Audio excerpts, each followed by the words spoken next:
Issue జరిగింది, వీటి మీద మేము ఎటువంటి యాక్షన్ తీసుకోవాలి, మాకేం గైడ్ లైన్స్ ఇస్తారని మేము కూడా అడుగుతాము. కాకపోతే మీరు అప్లికేషన్ ఇప్పుడు ఇచ్చేయండి. మిస్ అయిన వాళ్ళు ఎవ్వరున్నా కూడా దరఖాస్తు ఇవ్వండి, మేము మళ్ళీ అయినా చేస్తాము. ఎట్లా మిస్ అయినాయి అంటున్నా. ఈ 200 మంది పేర్లు ఎందుకు వచ్చినాయి? ఒక 50 మంది పేర్లు రావాలి కదా, 50 మంది రావాలి కదా, 200 మంది ఎందుకు వచ్చినాయి?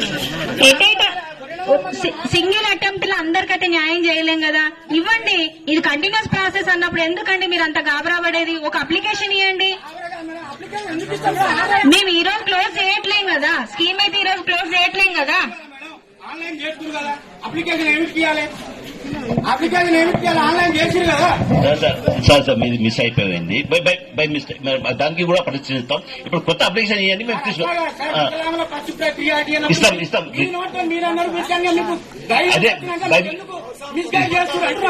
హలో లేదు, మిస్గైడ్ ఏం లేదు సార్, మీది కూడా అప్లికేషన్ మిస్ అయింది, అది కూడా పరిశీలిస్తాం. ఇక కొత్త అప్లికేషన్ ఇవ్వండి, ఇప్పుడే రాసి ఇవ్వండి, మేము తీసుకుని వెళ్తాం. తీసుకుంటాం సార్, తీసుకుంటాం.